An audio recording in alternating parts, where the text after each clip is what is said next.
안녕하세요. 김보영입니다. 여유로운 삶은 사치스러운 삶보다 훨씬 더 저렴하게 즐길 수 있다. 편안하고 한적한 오후를 누릴 만한 예술가적 기질만 있으면 되니까. 중국의 석학 이머당의 말입니다. 쫓기듯이 살아온 삶을 돌아보게 하는 말인데요. 마음을 부유하게 하는 일에는 예술가적 감성 하나면 충분합니다. 영감을 주는 책들, 문화, 지식, 정보가 가득한 TV 도서관에 가도 함께 이 시간 여유로운 삶의 주인이 한번 되어보시죠.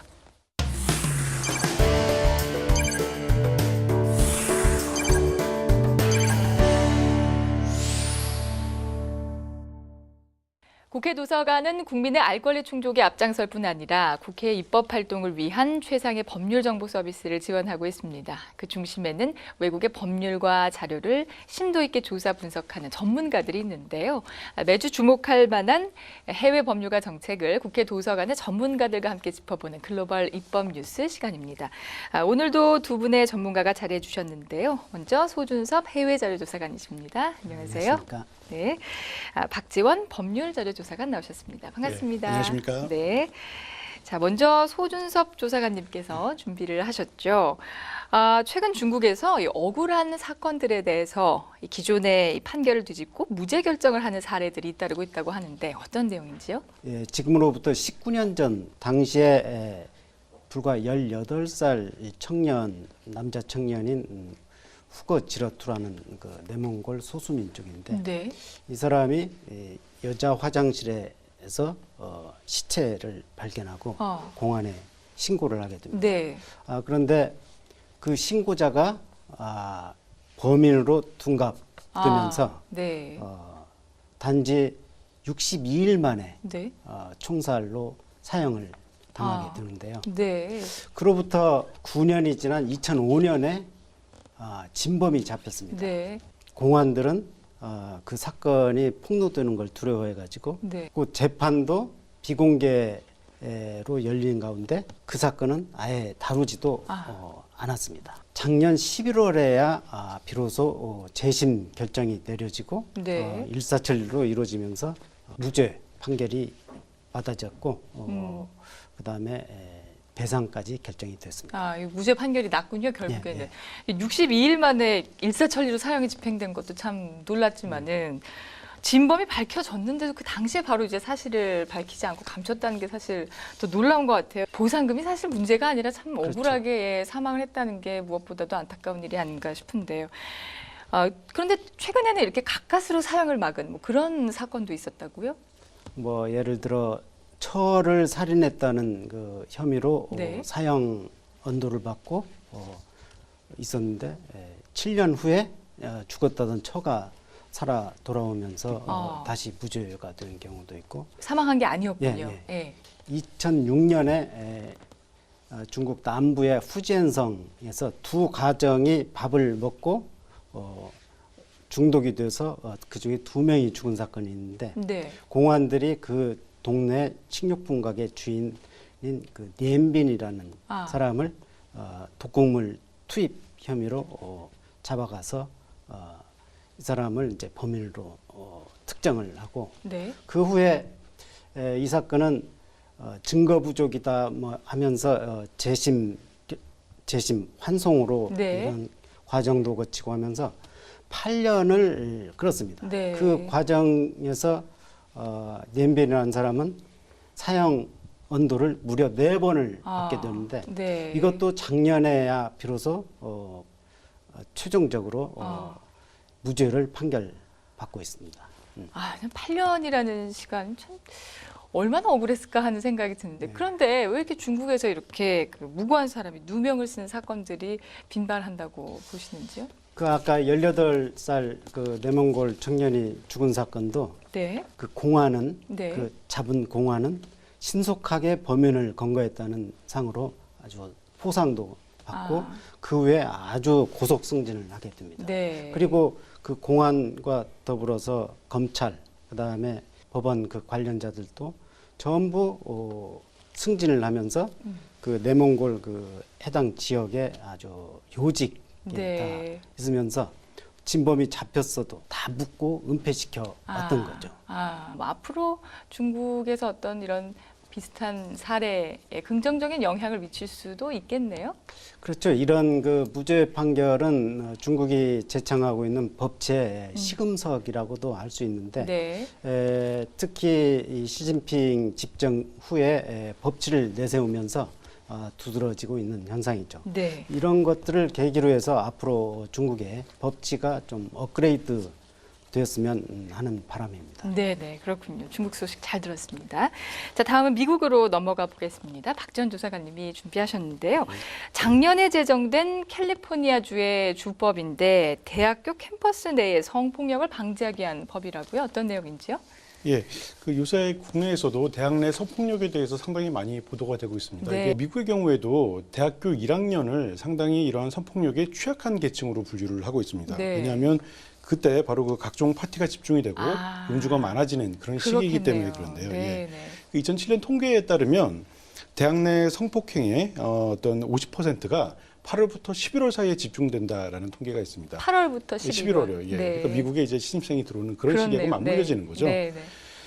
이 캘리포니아의 소위 그 yes means yes라는 이 법은 이러한 대학교 내 성폭력 문제를 어떻게 보면 좀 해결하기 위해서 작년 9월 말에 미국 50개 주 중에서 최초로 제정되는 그런 법률입니다. 네.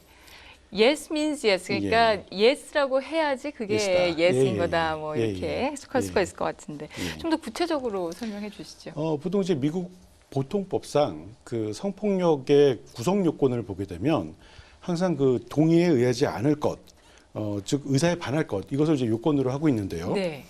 바꿔 말하면은 동의를 했다라고 한다면 이거는 이제 성폭력이 아니다라고 얘기할 수 있는 거죠. 그렇기 네. 때문에 이 성폭력 사건에 있어서 가해자들은 거의 뭐 모든 경우에 빠지지 않고 우리는 이제 동의에 의한 관계였다라고 이걸 주장을 하게 됩니다. 네.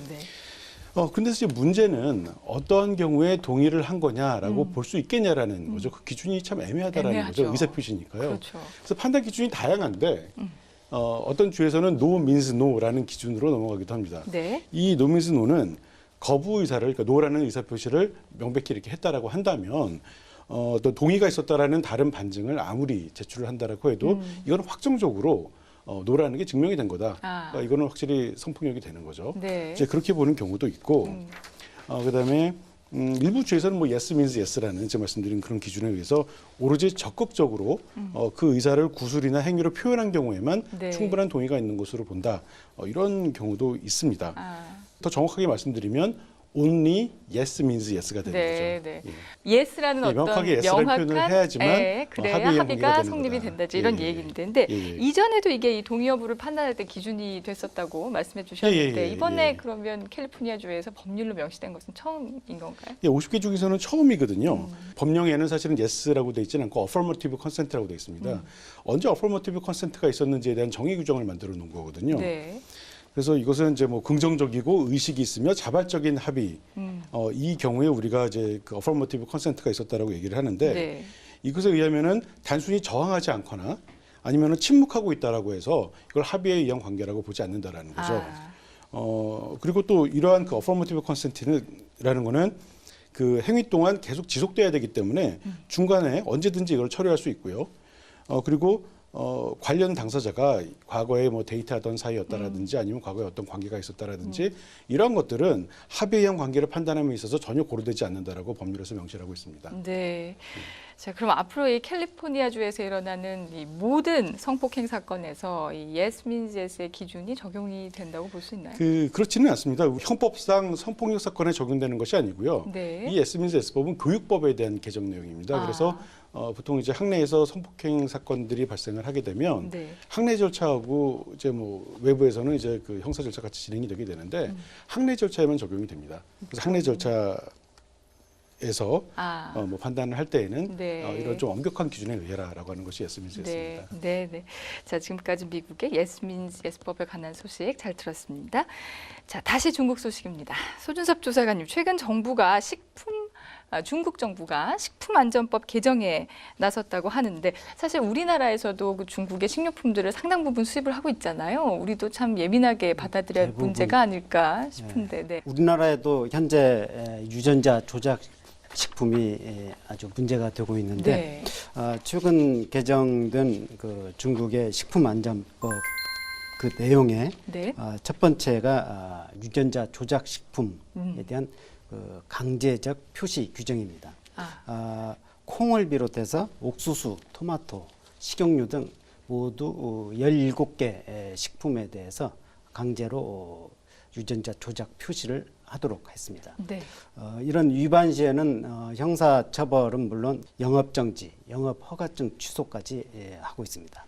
그리고 농약을 비롯해서 사료 첨가제, 비료 이런 것들도 식품안전표준에 네. 의거해서 정확하게 사용하도록 규정하고 있고 네. 고도 독성 농약을 사용한 경우는 형사처벌을 하도록 했습니다. 네. 주목해야 할 점은 이전에는 중국은 사회주의 국가답게 식품 안전에 관한 그 언론을 보도하기 위해서는 먼저 식품 감독기관에 알려서 그 사실 여부를 확인하고 비로소 보도를 할 수 있었는데 네. 이번에 그런 규정을 없애가지고 언론의 감독, 선도 기능을 네, 네. 살렸습니다. 직업 금지 규정이 있던데요. 좀 생소한데 이건 어떤 내용일까요? 2008년에 중국 굴재 그 분유업체인 그 산루 그룹이 생산한 그 분유를 먹고 네. 중국 전역에서 약 4만 명의 영아들이 신장 결석이 발병했고 네. 그 중에 4명이 사망하는 사건이 일어났습니다. 굉장히 이슈가 이런, 되셨죠. 해당 기업체는 계속 분유를 생산하고 그 책임자들도 구금은 당했지만 계속 그 직업에 종사하는 걸 보고 네. 그 여론이 크게 일어났습니다. 네. 그 해당 기업이나 그 관련자들이 그 직업에 종사하지 않아야 된다는 이런 그 여론이 크게 일어났죠. 네, 그래서 이 직업 종사자들의 자격까지 박탈하자 이런 거군요. 우리나라도 그런 직업 금지라는 그 취지를 살려서 앞으로 좀 참고해 볼 만한 법안이라고 생각합니다. 네, 네. 우리나라의 경우에도 이 먹거리에 대한 문제들이 종종 뉴스에 오르고는 하거든요. 유해식품에 대한 잣대가 점점 엄격해지고 있기 때문에 참고해 볼 만한 사항이 아닌가 싶습니다. 잘 들었습니다. 네, 새해부터 담배 얘기가 화제입니다. 담배값 인상은 물론이고 담배와 관련된 법들이 많이 바뀌었기 때문인데 박 조사관님께서 우리의 경우와 또 미국의 경우를 비교해 주신다고요. 예. 요새 흡연하시는 분들이 좀 녹록치 않습니다. 그렇죠. 새해부터 바뀐 것 중에 하나가 우리 경우에 우리 같은 경우 이제 100제곱미터를 기준으로 해서 작년까지만 해도 그 이하면은 담배를 좀 펴도 됐는데 올해부터는 이제 그 면적하고 상관없이 네, 네. 모든 음식점, 모든 영업장에서 이제 그 금연구역으로 네.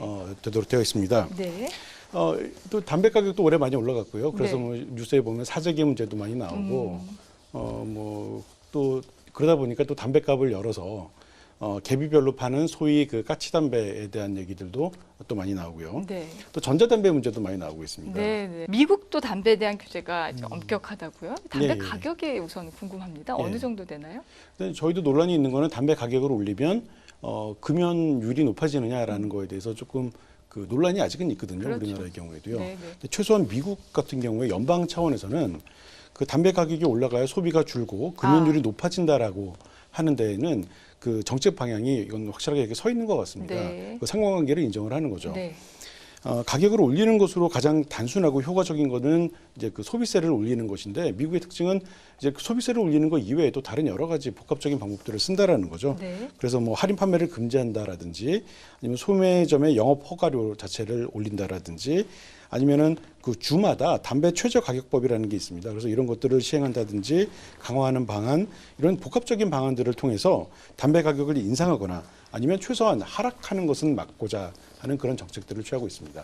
궁금한 게 우리나라에는 이 계비담배 말씀하신 까치담배가 법으로 금지돼 있잖아요. 예, 예. 미국의 경우는 어떻습니까? 저도 그 계비담배 얘기가 나왔을 때 이걸 왜 금지하나 이게 좀 궁금했었거든요. 네. 미국의 경우에도 이 계비담배를 피우는 사람들이 상당히 많습니다. 그 우리가 소위 영어로는 이제 캐주얼 스모커라고 얘기를 하고요. 뉴욕 같은 데서 보면은 담배를 이제 아주 가끔씩 피는 스트레스 받을 때마다 가끔씩 피는 사람들이 이 계비담배 구매를 많이 하는데요. 네.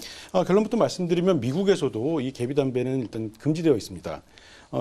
이 미국에서 금연 정책이 강화된 거는 2009년에 보면 가족 금연 및 담배 규제법이라는 게 있는데 네. 이 법의 취지는 청소년들이 담배 구매하는 거를 되도록 어렵게 하자 이런 거거든요. 근데 그래서 이 법에 따라서 FDA에서는 그 규칙을 제정을 해서요.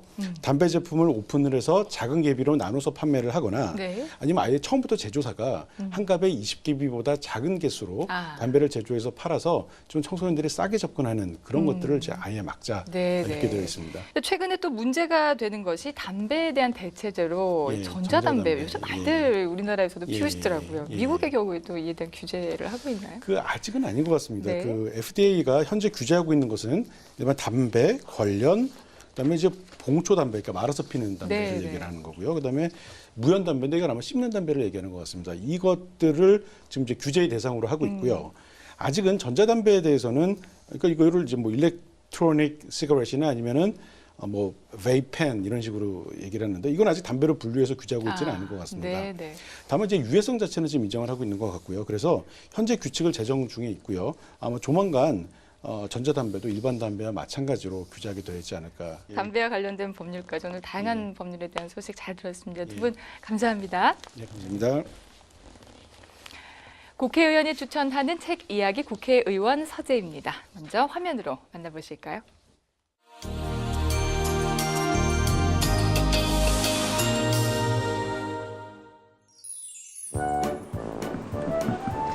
연기하기 힘드시죠? 아, 예. 네, 바쁘신가요, 요새? 어떠세요? 이제 또 연초 되니까 이제 동네 돌아다녀야죠.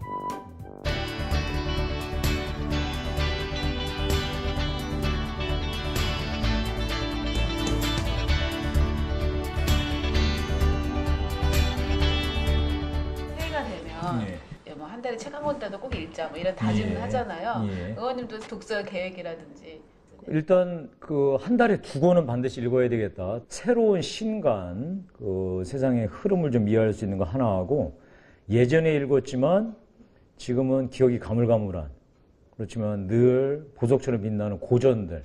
그래서 신간 하나, 고전 하나씩 해서 한 달에 2권 정도 읽어보려고 생각하고 있습니다.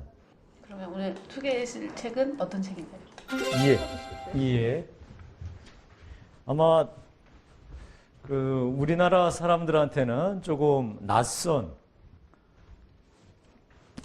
이 책 술탄과 황제입니다. 작가가 궁금하지 않으십니까? 본인은 스스로 읽는 이에서 쓰는 이로 역사에 대한 탐구자로 본격적인 방향을 전환한 사람이라고만 나오지, 저한테는 또 개인적으로 선배님 되십니다. 대학 선배님 되시는데, 대학 선배이시자 정치 선배이시자. 저자는 김형오라는 사람입니다. 대한민국 국회의장을 역임하신 분이십니다. 그런데 이 저자가 국회의장이라는 것을 전혀 나타내지 않았습니다. 오로지 그냥 기자, 공무원, 정치인을 거쳐 제3의 길을 걷기 위해 돌아와 책상 앞에 앉은,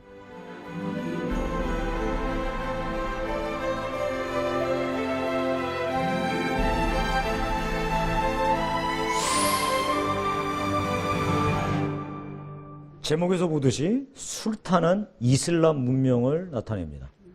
황제는 기독교 문명을 나타내는 겁니다. 그래서 이슬람 문명과 기독교 문명이 충돌한 1453년 58일간의 건곤일척의 싸움의 기록입니다. 이 책은 그 역사적 사실을 기반으로 해서 작가가 놀라운 상상력을 발휘해서 쓴 일종의 팩션이라고 할 수 있겠습니다.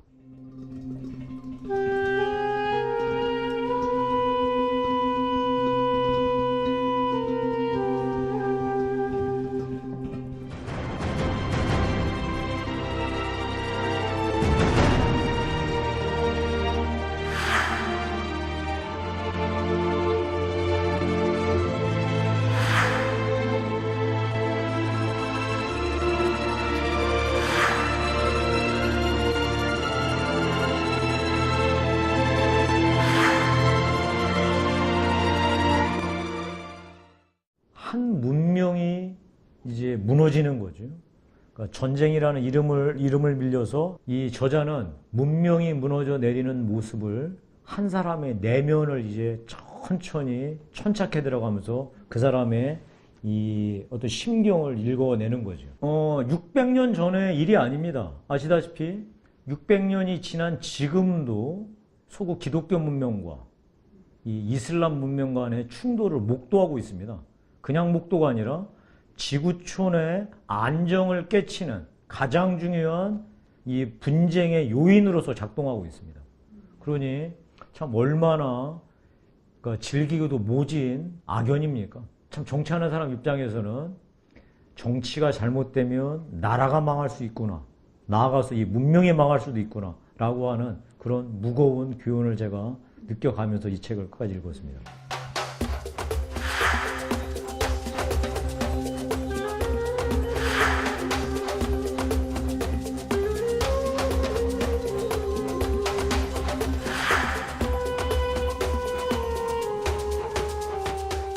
패배한 그 비잔틴 제국의 황제가 쓴 일기와 이 승자인 술탄이 쓴 비망록을 이제 아주 정말 소설적인 멋진 방법으로 엮어가지고 우리가 그 58간의 전투를 보여주는데요. 그 마지막 장에서 이제 이 현장을 답사해서 기록을 모으고 이것을 이제 소설이라는 형식으로 엮어내려고 했던 인간 김용호 전 국회의장의 고뇌가 담긴 이 소설을 쓰기 위한 어떤 소위 노정, 이 노정을 담은 것도 저한테는 매우 흥미로웠습니다.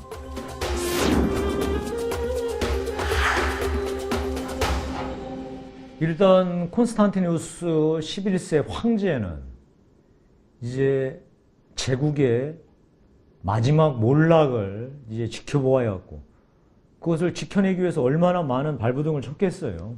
만약에 저 같으면 그 성 안에 있던 7,000명을 살리면서 항복을 하지 않았을까도 싶습니다. 그런데 이 황제는 그럴 수가 없었죠. 그리고 우리들 스스로 모두 장렬하게 옥세하는 게 낫다.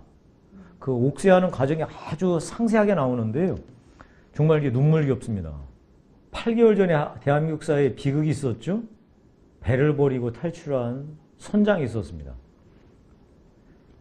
이 황제는 그럴 기회가 있었음에도 불구하고 이 성을 버리지 않았습니다. 그리고 모든 군사들과 백성들과 함께 같이 죽어갔습니다. 지도자는 특히 전성기 때보다는 쇠퇴기, 멸망의 시기에 어떻게 하느냐에 따라서 역사가 기록하는 게 달라질 것 같습니다.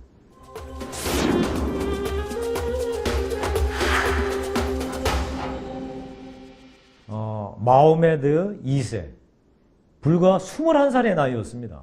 이제 이슬람으로 그 만들어진 대제국을 건설하려고 하는 야심만만한 청년이었습니다. 사실 전쟁에서는 자비가 있을 수 없습니다. 그런 면에서 참으로 마호메드 2세는 대단한 사람이었습니다. 이 콘스탄티노플 이 성벽 자체가 3중으로 되어 있는 이 성이었는데요. 테오도시우스 성벽, 이 3중으로 만들어진 이 성벽은 난공불락이었기 때문에 이 성을 돌파한다는 건 불가능했습니다. 특히나 전면 공격은 불가능했습니다. 그러니까 측면과 후방에서 공습을 같이 하지 않으면 성벽을 공략할 방법이 없었습니다. 여기에서 이 인류 역사상 가장 놀라운 전쟁의 전순이 나옵니다.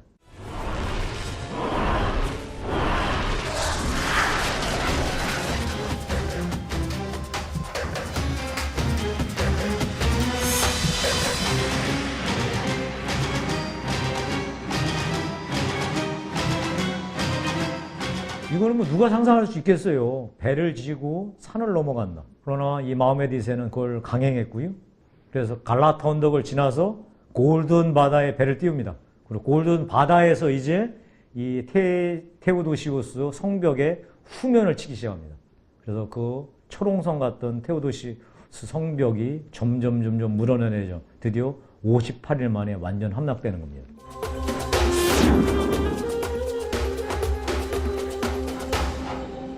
그 술탄이 이제 폐허가 된 테오도시우스 성벽 안으로 들어가서 우연찮게 어떤 책을 하나 발견하는데요. 바로 황제가 썼던 일기였습니다. 콘스탄티누스 황제가 그 58일간 안에서 갇혀 있으면서 어떻게 할지에 대해서 신경을 소상하게 밝혀는. 실제로는 없는 거죠. 그렇죠. 실제로는 없죠. 그거에 맞춰서 이제 술탄도 그럼 나는 그날 무엇을 했는지에 대해서 비망록을 써나가는 겁니다.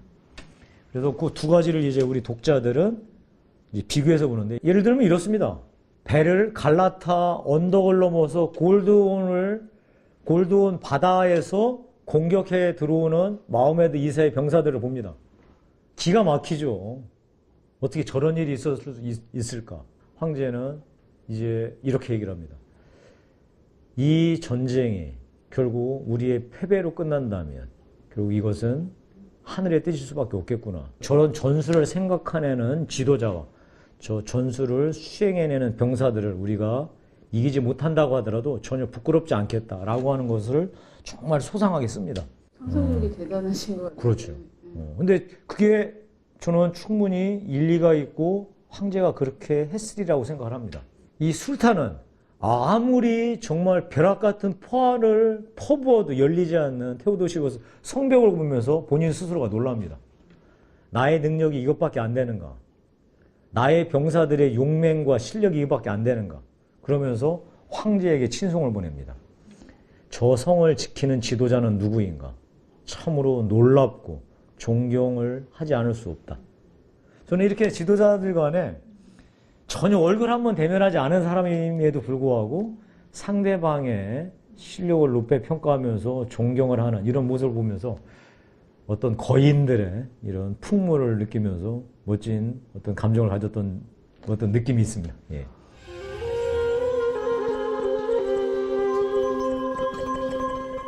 이 책이 매우 중요한 우리의 이 훈련서인 게 뭐냐면 호흡이 길어지는 게 매우 중요합니다. 왜냐하면 세상 일이라는 게 복잡하게하고 이 호흡이 길어지면서 세상의 모든 일들을 역사적 관점에서 이해할 수 있어야지만 잘 보이고 잘 이해할 수 있는 것들이 많이 있습니다. 역사적 배경을 이해해가면서 그 작가의 상상력을 맛볼 수 있는 그런 책입니다. 따라서 우리 젊은 사람들, 특히 이번에 대학에 입학하는 젊은이들이 이 책을 읽고서 이 거대한 문명의 전환의 한 장면을 본인 스스로가 목도하고 참여하시길 바랍니다. 고맙습니다. 예, 고맙습니다. 예.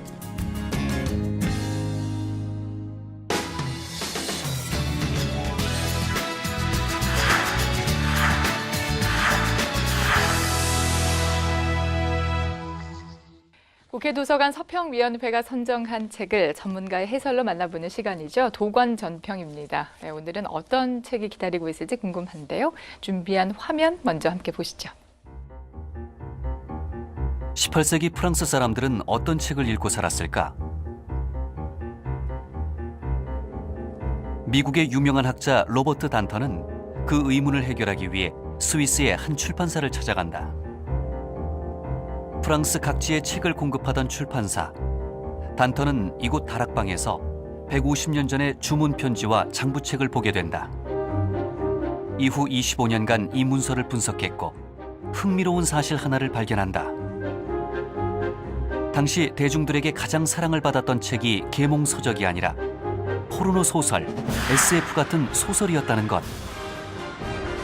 단턴은 이 책들이 감정을 자극해 현실에 분노하게 하고 혁명의 기운을 만들었다고 주장한다.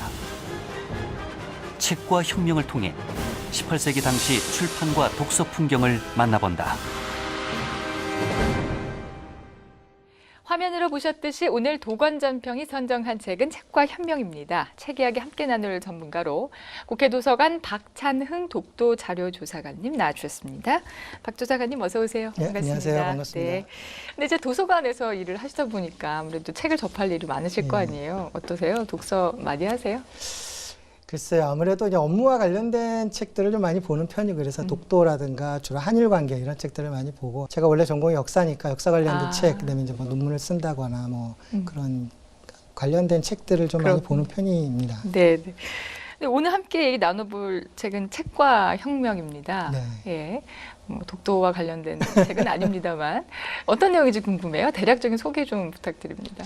예, 이게 책과 혁명에 그러면 약간 좀 그 제목이 좀 도발적이라고 할 수 있겠는데요. 원래 이 책과 혁명의 지금 부제로 프랑스 혁명 이전에 금지된 베스트셀러라는 제목이 원 제목입니다. 네. 그러니까 1996년에 로버트 단턴이라는 분이 쓰신 책이고요. 네. 2003년도에 이제 주명철 교수께서 처음 번역을 하시면서 네. 책과 혁명이라고 아마 제목을 붙이신 것 같습니다. 책을 쓴 작가 그 로버트 단턴 궁금해지는데 어떤 인물인가요?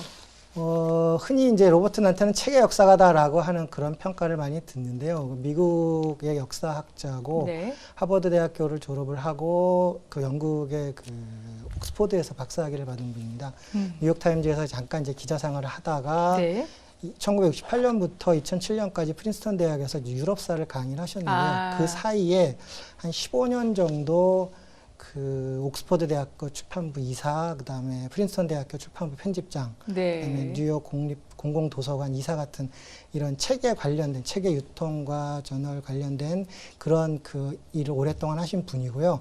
현재는 2007년부터 하버드 대학교 도서관장을 하고 계시고, 네. 이 책 지금 책과 혁명 1996년에 책이 나왔는데요. 네. 그 2년 뒤인 98년에 그러니까 네. 이 로버트 단턴의 주장을 이따가 말씀을 드리겠습니다만 네. 흔히 단턴 태제라고 하는데 그 단턴 태제와 관련된 논의들을 묶어서 단턴 논쟁이라고 하는 책이 헌정이 돼요. 그러니까 학자들이 네. 그리고 그 이듬해 미국의 그 역사학회 회장이 취임을 합니다. 네. 그래서 미국을 대표하는 그리고 책과 독서의 역사라고 하는 분야의 새로운 역사학의 분야를 대표하는 그 역사학자라고 할 수 있겠습니다. 그렇군요. 책과 역사의 전문가다. 뭐 이렇게 볼 수가 있을 텐데.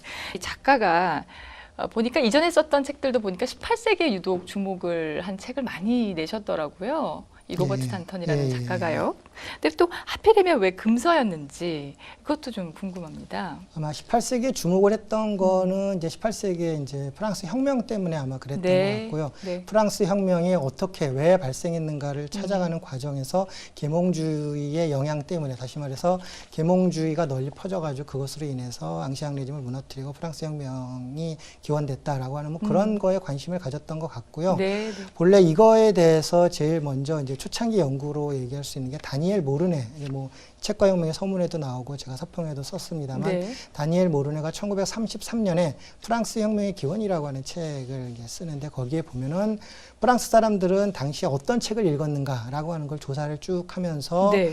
계몽주의 관련된 서적이 대중들에게 널리 읽히면서 이러한 그 계몽주의 사상이 퍼지고 그것이 프랑스 혁명의 기원이 됐다라고 하는 뭐 그런 관점의 연구를 하고 그것이 지금까지도 사실은 프랑스 혁명의 기원 가운데 중요한 원인으로 이제 설명이 되고 있는데 네. 이 로버트 단턴은 그거보다는 실제로 따지고 좀 이렇게 자세하게 조사를 해보니까 널리 읽혔던 책들 가운데 금소로 된 것들이 상당히 중요하고 그다음에 무엇을 읽었는가를 찾는 작업보다는 오히려 어떤 책을 읽지 못하겠는가를 찾는 작업이 상대적으로 좀 쉽잖아요. 그러니까 네. 정치적으로 규제가 딱 나오고 뭐 네. 어떤 자료가 나오고 그러니까 네. 그래서 좀 더 작은 금서 어떤 책을 읽지 못했는가를 네. 찾는 작업부터 시작을 했던 것 그렇군요. 같습니다.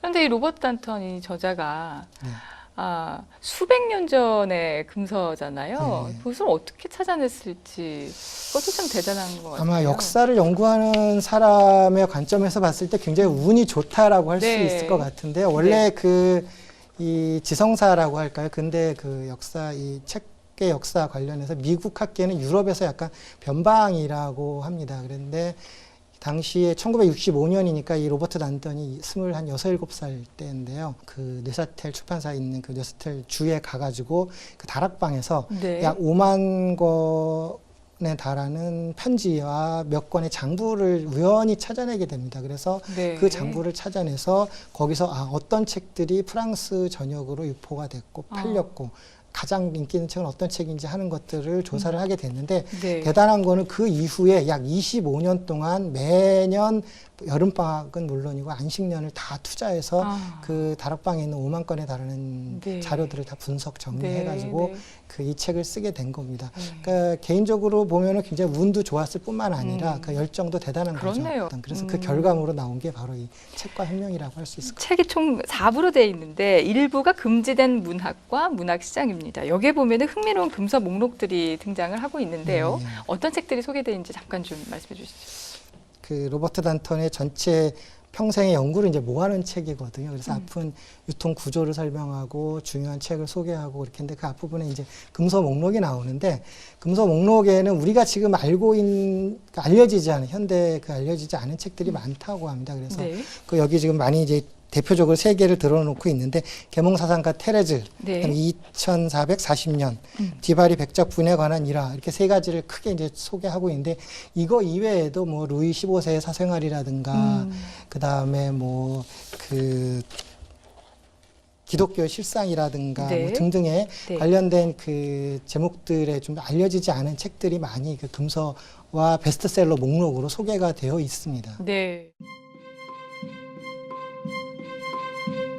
프랑스는 물론 유럽 전역에 책을 공급하던 뇌샤텔 출판사. 어머, 이게 다 책 문의하는 편지들이야? 이건 레테 씨한테는 지난번에 우리가 가진 보통책 목록을 보내드렸는데 뭐가 잘못된 건가? 보내준 도서 목록 중엔 사람들이 원하는 책이 없더군요. 귀사의 목록에는 보통책밖에 없습니다. 이 편지를 받자마자 귀사의 철학책 모두를 보내주세요. 서점마다 원하는 책은 대부분 철학책이었다. 주문이 밀려들자 결국 출판사 직원이 직접 서적상을 찾게 된다. 주문하신 책 왔습니다. 저거? 우리가 찾는 책 맞지? 철학책인 것 같은데. 이거 얼마면 살 수 있어요?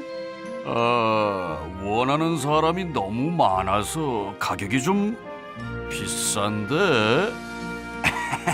얼마든 내가 다 지불할게요. 아니요, 주인장. 내가 이 사람보다 많이 줄 테니 나한테 팔아요. 아니, 내가 먼저 왔다고. 이 사람들이 왜 이러나? 아니, 갑자기 저한테 왜 이러시는 거죠? 당신을 불법 서적을 판매한 혐의로 체포하겠습니다. 제가 무슨 금서를 판매했다고 하십니까? 여기 증거가 있는데도 그런 소리가 나옵니까? 서적상들이 판매하던 철학책은 진짜 철학책이 아닌 금서를 지칭하는 이들끼리의 신호였다. 이로써 국가의 눈을 피해 사람들은 금서를 볼 수 있던 것이다. 철학이라고 하는 말이 본래 그 뭐 지혜에 대한 사랑이라서 그런 건지 모르겠는데 당시에 지배 계층에게 이 철학은 불손한 것, 위험한 것 아마 이런 의미가 있었다 그럽니다. 아마 왜 그런지는 정확하게 모르겠습니다만 피지배층 또는 하층민의 사람들이 지혜와 어떤 사고라는 걸 굉장히 불손하고 나쁘게 생각해서 그랬던 것 같습니다만 어쨌든 당시에 철학책이라고 했던 것은 금서를 가리키는 말인데요. 그 은어인데 당시에 그 이런 금서를 가리키는 은어가 이 철학책 말고도 먹는 밤을 뜻하는 마롱이라는 말하고 네. 나쁜 책 뭐 이런 것들이 이제 그 당시에 그 출판업자들 사이에서 은밀하게 은어로 이 그 금서를 가리키는 말로 그렇게 쓰였다라고 합니다. 네. 자, 2부를 보면은요, 본격적으로 주요 작품들을 소개합니다.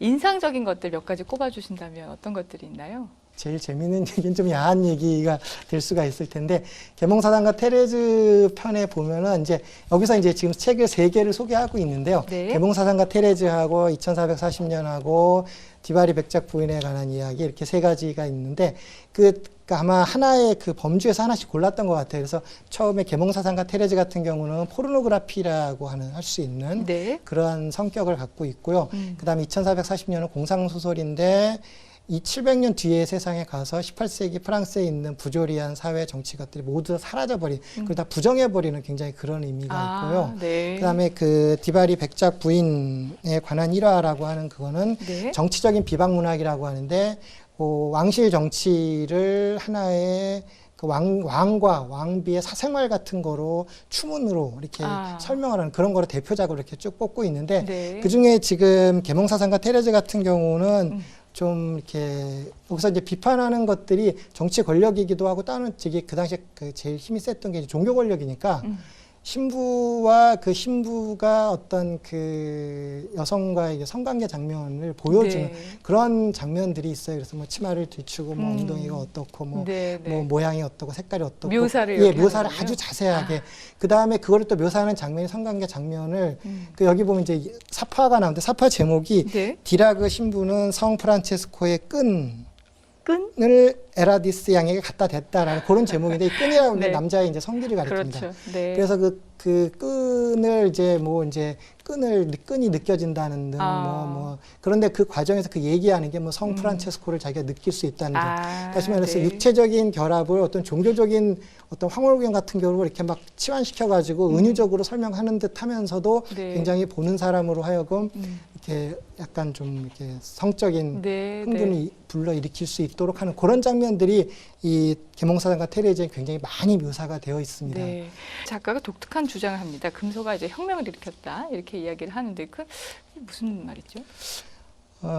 이제 계몽주의 사상의 영향을 받아서 프랑스 혁명이 일어났다라고 하는 것은 볼테르나 루소 같은 일정한 지식 수준 이상의 사람들의 영향을 받아서 혁명이 일어났다라고 하는데 단턴은 그런 것보다는 일정한 어떤 사상이나 주의 같은 것들이 반드시 위에서부터 내려오는 것은 아니다라고 주장을 하고 반대로 아래에서부터. 오히려 아래서부터 왜 이 시기에 불법 문학이 그런 역할을 했느냐에 대해서 단턴은 이런 설명을 합니다. 그러니까 1770년과 80년대 그러니까 혁명 직전에 이 불법 문학이 그 이전과 달랐던 점이 두 가지가 있는데 그 이전은 약간 그 분량도 적고 독자도 한정돼 있고 종이 질도 좋지 않은 네. 그런 거 있는데 비해서 이 시기에 가면 안정적인 어떤 인쇄 형태를 가지면서 프랑스 전역으로 널리 퍼지는 그러한 그 어떤 인쇄 매체의 네, 네. 영향이 있었고 네. 또 하나 두 번째로는 그 이전에는 그 비방 문학이나 이 불법 문학이 개인을 비판하는 뭐 어떤 가십거리 정도 수준이었는데 네. 이 단계에 가면은 그것이 전파 매체로 널리 퍼지면서 여러 사람들이 공감대를 형성할 수 있는 공분을 불러일으키는 담론을 형성하는 것이 됐다라고 얘기를 해요. 네. 그러면 이제 여기서 한 단계 더 이렇게 발전해서 설명해야 되는 게 뭐냐면 그러면 그것이 어떤 혁명과 같은 정치적 형태로 어떻게 발전했는가를 설명을 하는데 단턴은 뭐라고 설명을 하냐 하면 네. 그것이 이 불법 문학이라고 하는 거가 가지고 있는 힘이 그러니까 나중에 가면 왕권을 어떤 성적인 거로 희화화시키면서 왕의 뭐 예를 들면 특히 이제 루이 15세라든가 이런 왕의 성적인 불능이 정치적인 무능 이라는 것으로 대치돼서 설명이 되고 그 다음에 그러한 무능한 사람들한테 우리가 세금을 내고 바치고 이렇게 부도덕한 사람들한테 우리가 지배를 받는다라고 네. 하는 공분을 가지게 되고 그러면서 저들과 다른 우리라고 하는 이 이분법적인 구분이 가능하게 되었다라고 설명을 네. 하고 네. 이러한 이분법적인 구분이 가능하게 된 시점에서 어떠한 계기가 생겨서 혁명이 일어나게 됐을 때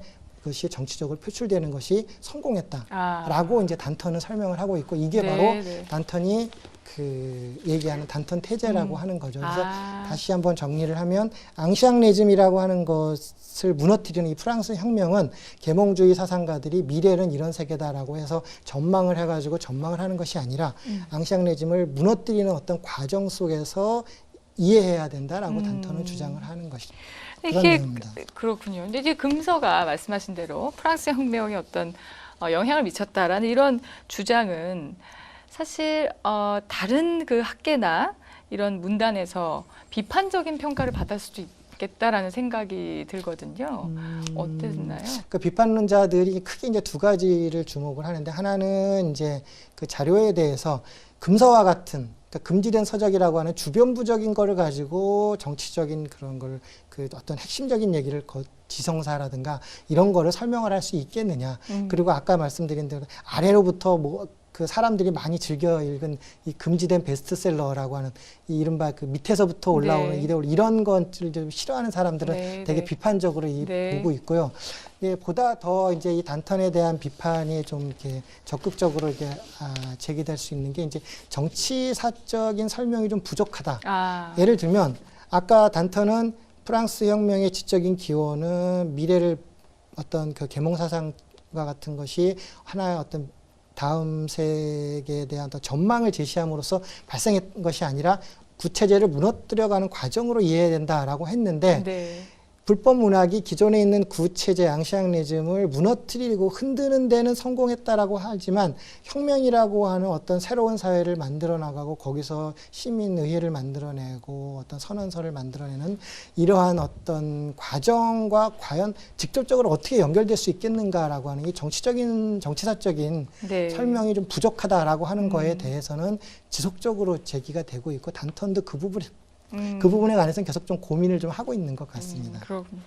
자, 박 조상님께 서평을 쓰셨는데 서평에 보면 이제 이 책에 아쉬운 점 하나 지적을 하셨더라고요.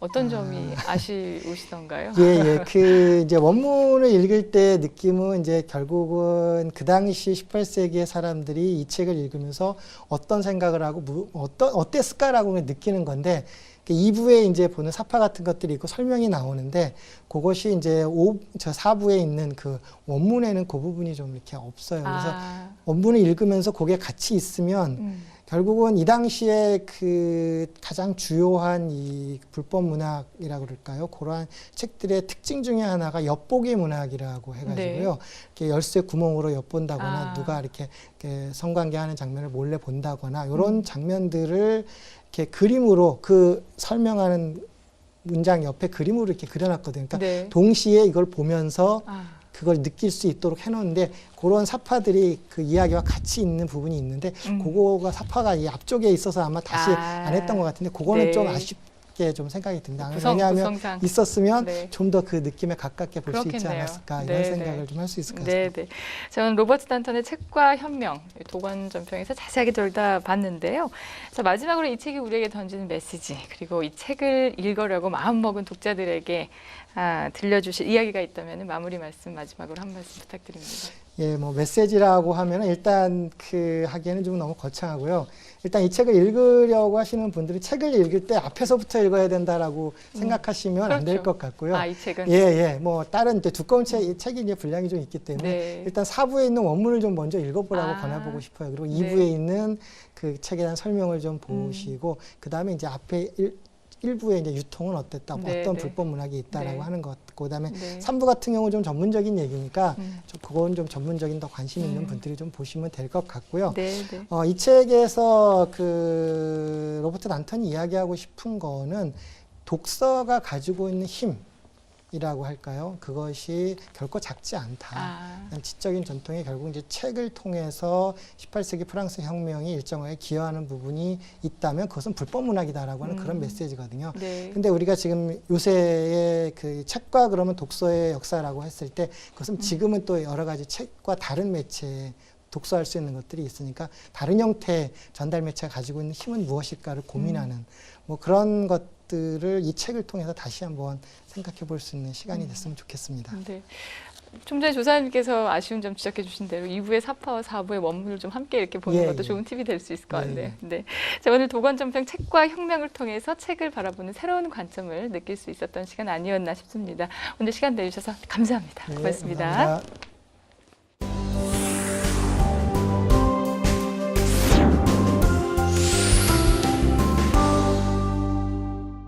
한 주간의 신간서적과 함께 화제의 책들을 만나보는 신간산책입니다. 영화 속에 등장하는 언론의 모습을 통해 진정한 언론의 역할이 무엇인지 알려주는 책, 언론의 재발견이 출간됐습니다. 이 시대 진정한 언론의 모습은 무엇일까요? 현역 기자인 저자는 현재의 언론 환경과 영화 속 시대 상황을 엮어 참 언론인의 모습을 그려내고 있습니다. 총 63편의 영화를 통해 기사 조작 사례부터 선정 보도 논란, 그리고 팟캐스트의 등장 등 우리 언론사를 수놓은 굵직한 사건들을 다루고 있는데요. 아울러 이 땅에서 어떤 기자로 살아가야 하는지, 언론인이 가져야 할 사명감과 그 역할도 고민합니다. 왜 우리는 가족에게 상처받고 힘들어할까요? 가족심리치유 전문가인 최강현 교수가 그 원인과 해법을 책으로 펴냈습니다. 가족의 발견을 소개합니다. 세상에서 가장 가까운 존재 가족. 하지만 그만큼 깊은 상처를 주는 사람이기도 한데요. 수년간 가족들을 상담해온 저자는 자신의 경험을 토대로 왜 우리는 가족에게 상처받고 힘들어하는지, 가족으로부터 받은 상처가 우리에게 어떤 고통을 주며 어떤 모습으로 나타나는지를 진단합니다.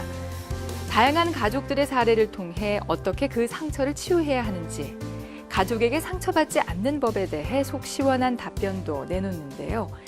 책을 통해 가족 간의 상처를 발견하고 보듬는 방법을 찾을 수 있습니다. 세계 주요 2개국으로 부상 중인 중국. 중국 경제의 상징이라 할 수 있는 위안화를 분석한 국내 첫 서적 파워 위안화가 출간돼 이목을 끕니다. 중국의 국경절이나 춘절 연휴가 되면 서울의 명동거리는 요우커로 불리는 중국인 관광객들로 발디딜 틈이 없습니다. 또한 중국 기업과 금융사들도 해외 시장으로 적극 뛰어들고 있어 위안화의 영향력은 점점 커지고 있는데요. 이 책은 G2로 부상 중인 중국 경제의 상징 위안화를 분석해 중국의 과거와 현재 그리고 미래까지 조망하고 있습니다. 나아가 위안화가 한국 경제에 어떤 영향을 끼칠 것인지를 담아냈는데요. 중국 전문가인 두 저자는 이제 우리도 위안화를 알아야 하고 이를 통해 중국의 행보를 면밀히 파악해야 할 시점임을 강조합니다. 세계적인 클래식 음악 지휘자 오자와 세이지와 일본 문학계의 거장 무라카미 하루키의 만남이 한 권의 책으로 나왔습니다. 오자와 세이지 씨와 음악을 이야기하다를 소개합니다. 10살 때부터 꾸준히 클래식 음악을 접한 하루키와 일본 출신 세계적 지휘자 오자와 세이지가 나누는 음악에 대한 이야기. 이 책은 2010년부터 약 1년 동안 세계 각국에서 이루어진 두 사람의 자연스러운 대화를 그대로 담아냈습니다. 그 주제는 클래식에 집중됐는데요. 베토벤, 브람스 등 명곡에 대한 두 사람의 감상을 비롯해 오자와의 공연 실수담, 그리고 음악을 통해 글을 다졌던 하루키의 경험까지 녹아 있습니다. 악보 해석부터 오케스트라에 대한 이해까지 폭넓은 대화를 주고받는 두 사람. 전문적인 내용이지만 편안한 대화체로 쓰여 어렵지 않게 읽힙니다. 영혼의 철학자로 불리는 독일의 저명한 철학자 빌헬름 슈미트. 그가 제시하는 행복하게 늙어가는 법, 나이 든다는 것과 늙어간다는 것을 소개합니다. 젊음이 경쟁력인 시대, 나이 든다는 것은 모두에게 두려움의 대상입니다. 하지만 저자는 이러한 세태에 반기를 들며 새로운 관점에서 살피고 있습니다. 나이 든다는 것은 단순히 외형이 볼품없어지면서 늙어가는 것이 아니라 경험을 통해 인생의 또 다른 가능성을 만들어가는 과정이라는 겁니다. 멋지게 나이 들기 위해서는 나이 드는 것을 받아들여야 한다고 말하는 저자. 그는 나이가 들수록 마음의 평정을 찾는 것이 중요하다고 주장합니다. 누구에게나 찾아오는 노년의 시간을 불안과 초조함으로 마주할 것이 아니라 인생의 순리로 받아들이고 평온을 유지할 것을 강조합니다. 혹시 오늘 여러분의 관심을 끄는 책이 있었다면 주저하지 말고 독서를 실천해보면 어떨까요? 쉴 줄 모르는 사람은 일할 줄도 모른다. 좀 야속하게 들릴지 모르겠지만 맞는 말이 아닐까 싶은데요. 잠시 숨 돌릴 여유를 갖고 나면 더 멀리, 더 오래 갈 수 있지 않을까 하는 생각해 봅니다. TV 도서관을 가다 다음 주 이 시간에 다시 찾아오겠습니다. 고맙습니다. So while turning in my sheets and once again I cannot sleep, walk out the door and up the street, look at the stars beneath my feet, remember rights that I did wrong, so here I go. Hello, hello, there is no place I cannot go. My mind is muddy but my heart is heavy, does it show? I lose the track that loses me, so here